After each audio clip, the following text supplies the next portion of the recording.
ये जो सिचुएशन अभी है, जिसे महा हेडेक भी कहा जा रहा है, जिसे सबसे बड़ा क्राइसिस कहा जा रहा है, जिससे हमारी इंडस्ट्रीज को नुकसान पहुंचेगा, जिससे हमारे देश में बहुत सारे संकट आ सकते हैं, इसे कैसे देखें? ये क्यों आया और इसका क्या उपाय आपको नजर आता है? ये किसकी गलती आपको नजर आती है? अमेरिका ने ऐसा क्यों किया? अमेरिका ने ये क्यों किया, ये तो काफी साफ हैगा।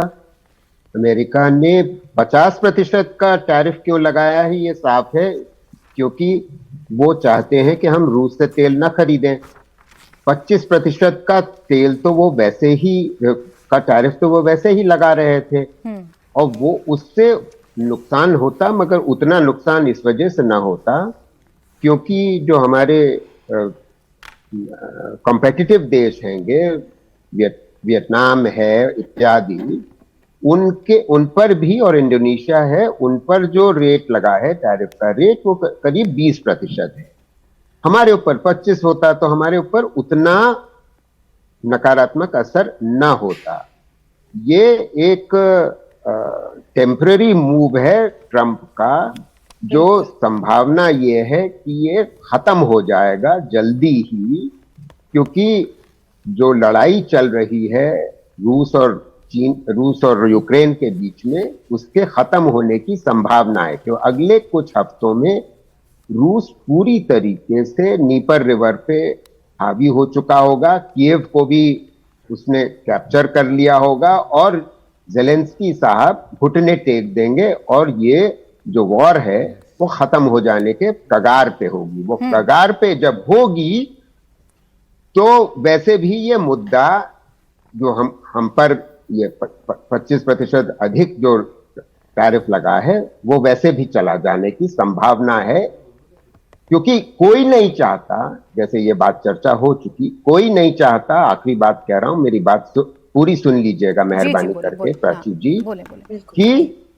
कि अगर भारत ने रूस से तेल खरीदना बंद कर दिया तो अंतर्राष्ट्रीय स्तर पर तेल का दाम बढ़ जाएगा, जिसका नकारात्मक असर पूरी दुनिया की अर्थव्यवस्था पे होगा, सिर्फ हमारी पे नहीं, अमेरिका के भी होगा। जी अब बोले। बिल्कुल ठीक। आप बताइए तहसीन जी, इसमें अगर आपको कुछ बात ऐसी लग रही हो जो किसी भी अर्थशास्त्री ने या अंशु जी बैठी हैं, दीप्ति जी हैं, जो ऐसी बात कही हो जो आपके गले से ना उतर रही हो, ह्यूमिलेट होना हमें पसंद होगा या महा हेडेक की दवाई लेकर ठीक करना? प्राची जी, कोई भी इस पैनल पे चाहे पक्ष में हो विपक्ष में हो नहीं चाहता कि भारत ह्यूमिलिएट हो, और मैं मानता हूं जब हम भी सरकार में थे भाजपा ही नहीं चाहती थी, पहली बात। दूसरी बात, संतोष जी और दीप्ति जी उन्होंने बहुत अच्छी बातें रखी, मैं उनसे इत्तेफाक रखता हूँ। अंशु जी की एक बात से मैं माफ़ी चाहता हूँ, बहनें मेरी, उनसे इत्तेफाक नहीं रखता हूँ। अंशु जी ने कहा हम रशिया को एक्सपोर्ट करेंगे, वेरी गुड।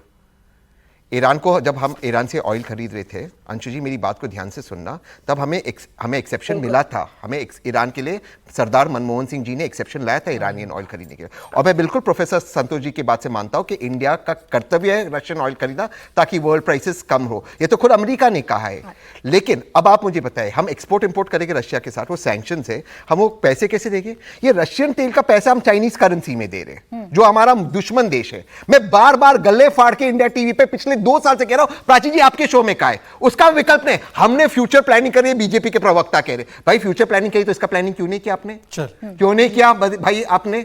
तो देखिए ये सब चीज, ये प्लानिंग आप हाउडी मोदी के टाइम पे नहीं किए थे, आपके पास जवाब नहीं, you been caught on the wrong foot. आप साथ में बैठकर काम करें, साथ में देश को आगे ले जाए। ज्वेलरी का मैं एक लास्ट एग्जांपल देता हूं। अभी आपने कहा हम ज्वेलरी का, हमने ज्वेलरी पे जो हम पे सैंक्शन लगा, क्योंकि ज्वेलरी हम बहुत बड़ा एक्सपोर्ट है अमेरिका के ऊपर, इससे नुकसान होगा। तो क्या थाईलैंड के साथ, थाईलैंड से हम अगर ये बेच सकते हैं, किसी और जो ब्रिटेन के साथ हुआ उसका रास्ता बता दीजिए। कोई रास्ता नहीं, हमने प्लानिंग की है, प्लानिंग की है टीवी पे आकर। मैं आपसे ये पूछ रही हूं, अभी जो रूस को लेकर हम पर दबाव बनाने की कोशिश की, हमारे किसानों के हितों को नजरअंदाज करने की कोशिश की, ऐसी सिचुएशन में आप बताइए तहसीन जी, भारत को क्या करना चाहिए था? क्या भारत को झुकना चाहिए था? तो मैं फिर से कह रहा हूं प्राची जी, भारत ना कभी पहले झुका था, ना झुका है, ना कभी झुकेगा।